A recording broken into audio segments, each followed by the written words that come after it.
السلام عليكم ورحمة الله وبركاته. صباح الخير للجميع. نبدأ بذكر الله. بسم الله ولا حول ولا قوة إلا بالله والحمد لله والله أكبر.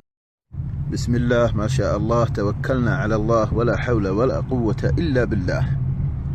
سننطلق اليوم إلى أحد الأودية القديمة زي ما تشوفون. هذا السلسل وهذا البوابة نفتحها الآن، تاركي لنا المفتاح طبعا.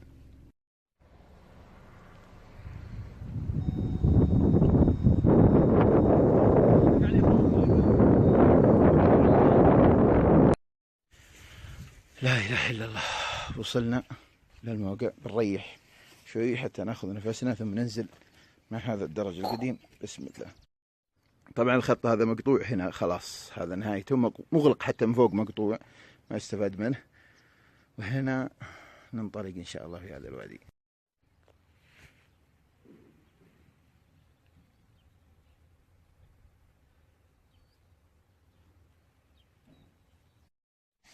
يلا بسم الله نبدأ.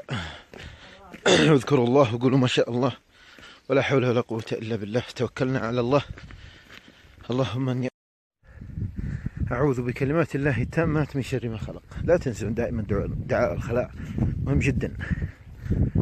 طبعا هنا هذا الجبل فقط هو اللي يحتوي على أشجار الخزم ومنها دم الأخوين ونقوش. طبعا هذا نبات المجرى زي ما تشوفون طوله، نبات المجرى اللي ينتج منه عسل المجرى. كثير سألني عنه، هذا هو. وهذا النقم كما يسمى النقم، وهو يتواجد بشكل باذنجاني ما شاء الله. وهذا كما يسمى عرفج الحجاز، يفيد النحل طبعا كحبوب لقاح قليل. عرفج الحجاز.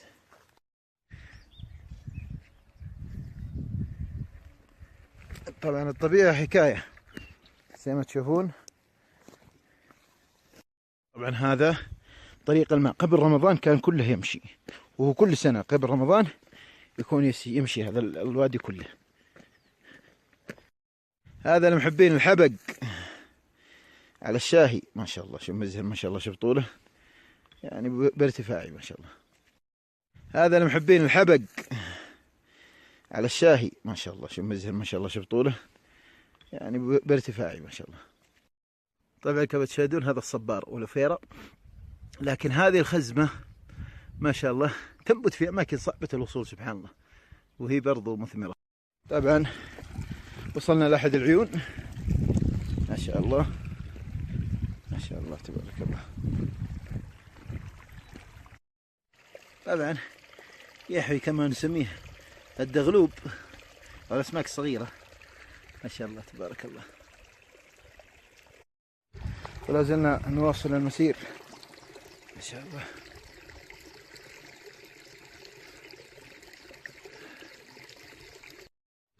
ولا زلنا نواصل المسير ما شاء الله.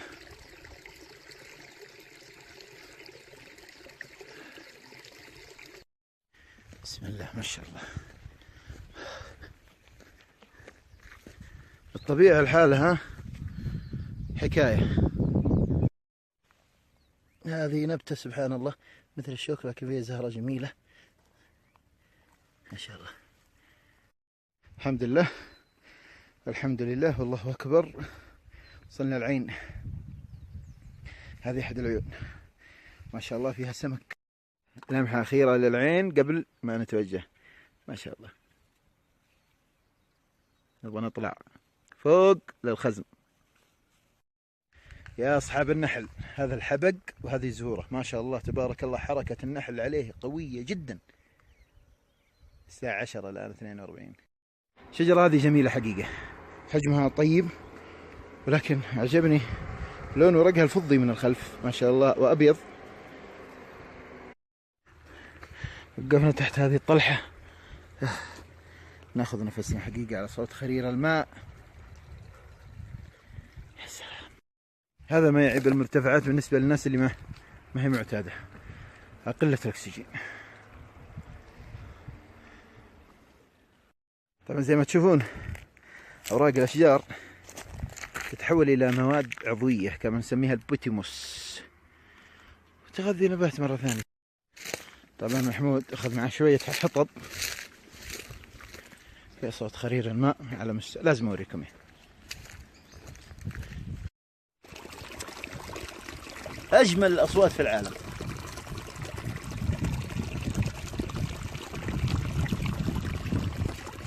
وصلنا يا محمود، شوف الطلوع، يا الله، إنا لله وإنا إليه راجعون. لا وبيننا حاجز برضو ما. طبعا هذا الغار وفي عود نحل ما شاء الله تبارك الله لصيد النحل العرام. هذه السنابة طبعا أهديها لخالد بخت ما شاء الله. الغار طويل حقيقة، هذا العود بس الله كان قديما. هذه المناحل والله طويل جدا. يا الله لا حول ولا قوة إلا بالله. وصلنا لهذه الأولى ما شاء الله كبيرة، في كبار أكبر منها بس تعبنا يا جماعة. يا الله هذا محمود، الجبل مليان باقي. هذه الخزانة ما أشوف فيها اختلاف كثير، نفس كل شيء حقيقة. برضو حتى الشتلة، طلبت الشتلة من اليمن. هذه الخزانة ما أشوف فيها اختلاف كثير، نفس كل شيء حقيقة. برضو حتى الشتلة، طلبت الشتلة من اليمن. صورة شتلة من اليمن عندي هنا، راح أطرحها في السنابات القادمة مقارنة باللي عندنا.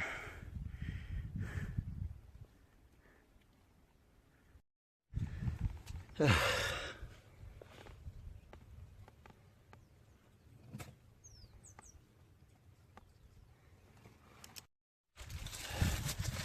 سلام، جار الخزين في أبها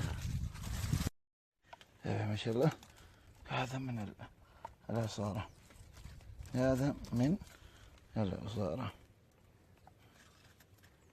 هذا احنا نقطع الأوراق، تلاحظون الدم ولا لا؟ هذه الخزم أو دم الأخوين. احنا نقطع ما شاء الله. شوف يطلع، الله المستعان. محشورين أنا ومحمود هنا في المكان الضيق ذا في جنب الجبل.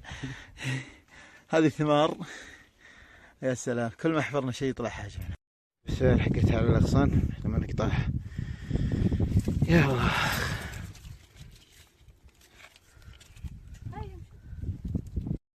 طبعا هذا بعد جرح الساق.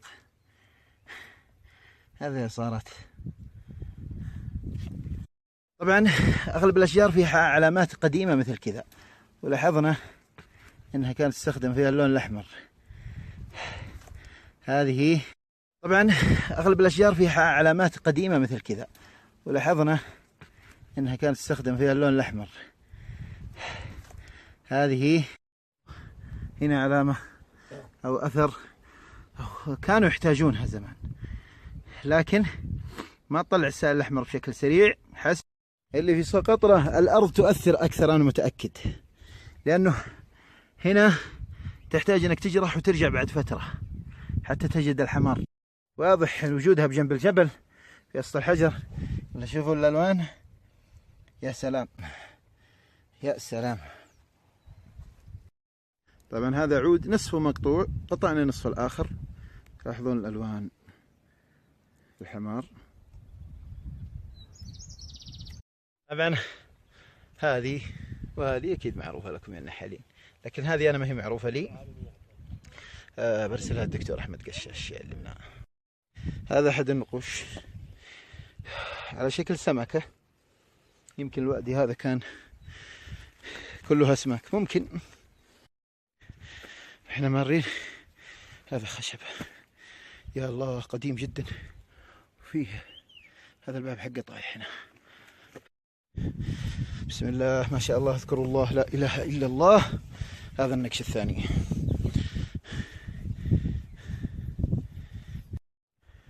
يا سلام، صبار ولوفيرا يا اخواني. شوف عمره، شوف الطول، شوف الطول قديش. شوف شوف الطول فرعين، الجبل مليان. يا الله. هذه الصورة فهدية للدكتور أحمد قشاش. عدد كبير من شتلات الخزم أو دم الأخوين.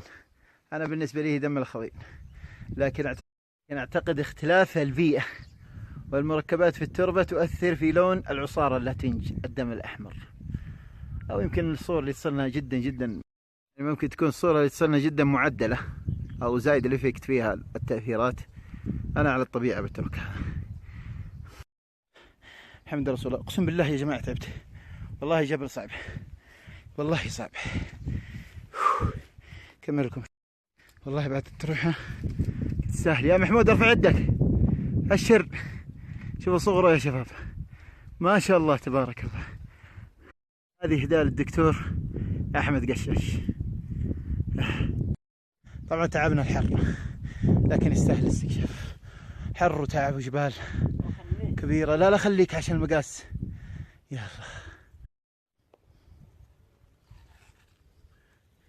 يلا.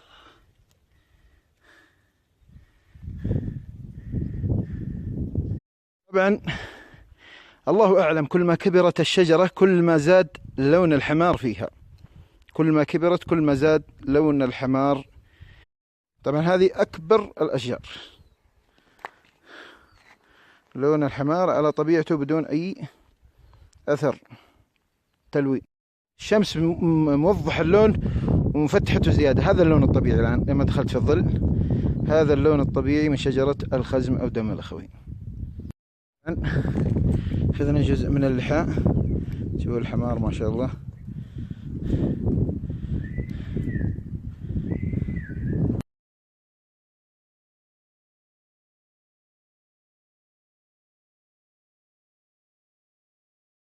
طبعا رجعنا بعد جهد جهيد صراحة. والله يا جماعة تعبنا تعب شديد. بس المزن من هناك جاء ونخاف الوادي يصب الأماكن ضيقة وخطر. طبعا وأنا أقطع حقيقة بالصبح بالصدفة انتبهت السائل الأحمر على أصابعي. شايفين الصبغات، الصبغة الحمراء. هذا دم والله ما أدري، دم التيس ممكن.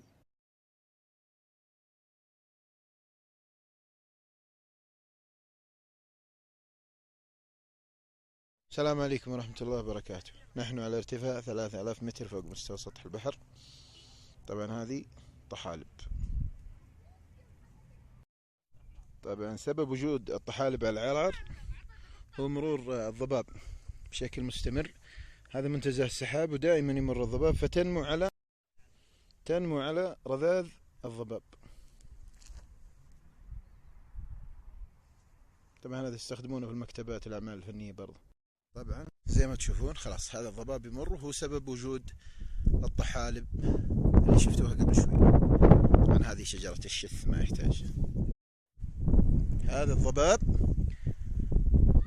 فيه رذاذ ماء ويسقي هذه النباتات.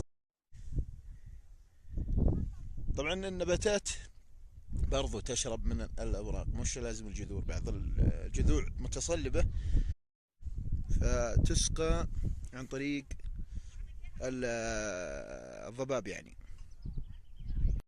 قد لا ترى هذه الطحالب إلا في الغابات الخارجية، ولكن هي في السوداء، في عسير، في أبها.